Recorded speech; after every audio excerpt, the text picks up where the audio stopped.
Here's why most firefighters never get stronger past the age of 30. And this is the exact same method that I used myself when I was a full-time firefighter just north of Detroit, and the same thing that I teach to my clients like Justin, who's a San Jose firefighter, who not only did he get stronger than he's ever been in his life, but he was cutting weight at the same time.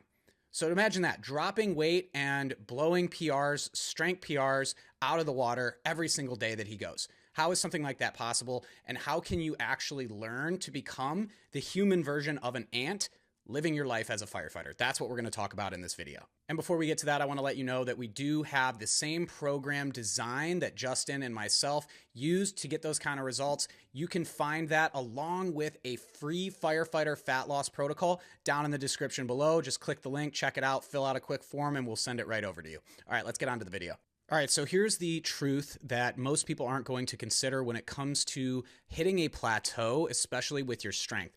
And this is even more pertinent to the firefighting population because the real problem isn't about doing more volume. Oh, I just have to burn through. I have to continue to push. I have to add more volume. Usually that's the opposite of what is actually required, especially in a career like firefighting where the odds and the stakes are already high. You're already fatigued. You've already been up 3 times since midnight due to a regular who has foot pain. All right, we got it. So are we really going to try and push the envelope when it comes to the kind of training regime that you need when you're already exhausted? Does it make sense to have a kind of system that's going to have you in the gym 20 hours a week, which is, by the way, a part-time job? The real missing component in this equation isn't about more volume. It's about having more recovery. So here's the thing. Most firefighters are going to fall into 3 categories. They either train too often, they train too randomly, or they don't train at all. When you have a firefighter that trains too often, you're going to come into a situation that is the brightest flame burning out the fastest. And the problem with this is that you're going to have these spikes of motivation and effort, and you're going to crash. So if you're a firefighter that's out there that says, hey, I have this all or nothing approach where I'm doing everything that I absolutely can, and then I'm falling off the horse for another 2 months. I'm doing everything I can for 1 month, falling off for 2, and that cycle just rinses and repeats. Well, then we have to address the overlying issue. If you are causing more fatigue and is actually getting in the way of your long-term consistency, then there is an inherent problem with the approach that you're following. A firefighter's training program needs to focus on how they're going to be able to maintain it, not even over the course of months, not over the course of years, but over the course of decades. So is it better to be consistent over the course of 20 to 25 years, even if you're doing a little bit less and recovering better and getting stronger the entire time? Or do we want to stay in a cycle of massive effort and massive failure? Which one is going to be better for longevity? That's the question. After that, we have firefighters that are training too randomly. This one is pretty straightforward, and it goes back to an expression that I teach inside my program, which is if you do random workouts, you can expect random results. What actually happens when you're building progress, you're building muscle tissue, you're moving forward, you have positive momentum, is a concept called progressive overload. So the only way to apply that, which if we need to translate it, pretty much just stands for every time I come back, I'm a little bit stronger. I push it a little bit more. That is the key to actually getting stronger over time, is just pushing the envelope a little bit further than you did the previous week.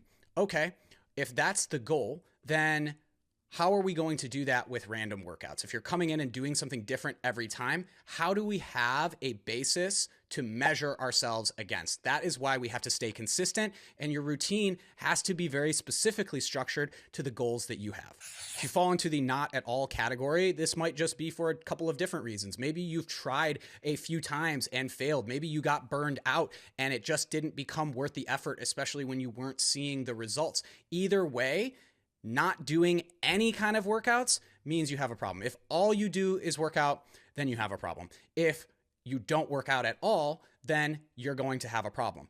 The goal is, again, going back to that progressive overload, and the key to that is to have appropriate recovery, especially given the circumstances that firefighters work under on a regular basis.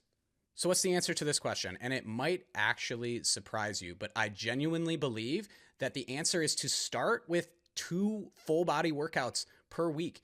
And most people are going to say there's no way that that's enough. But the goal is stimulation and prioritizing recovery, especially when you are already taking a hit on that on a day-to-day basis. So ask yourself this question: would it be better to get 2, maybe 3 workouts per week consistently for 20 years without feeling like you're failing when you're trying to go for 6 days a week and you miss 1, or when you get absolutely exhausted because you're pushing the envelope and burning the candle at both ends every single week, and you're starting and stopping 15, 16, 17, 18 times a year for 20 years? Which one over the long haul is going to lead to better results for you over the course of time? Because if you're listening to this, then your goal should not just be, hey, how do I do a quick fix program? Your goal should be, how do I find a lifestyle that's going to enable me to be successful for the rest of my career and into my retirement? So what's the main point here? When your sleep,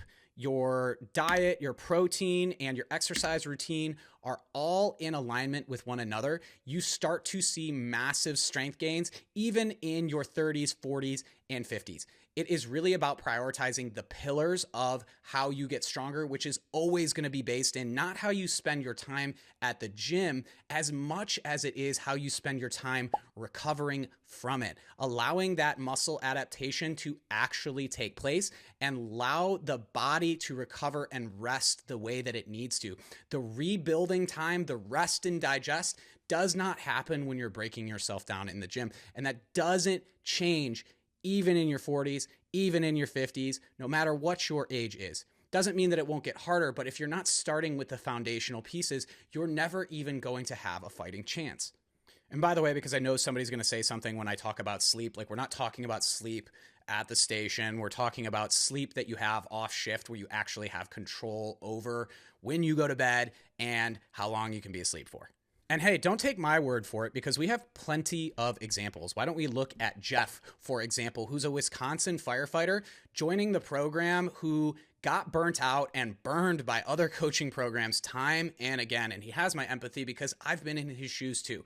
I have put my faith in the wrong person, into somebody who didn't understand what the lifestyle of being a firefighter was actually like. And it didn't work out because it wasn't really designed around the barriers that I had.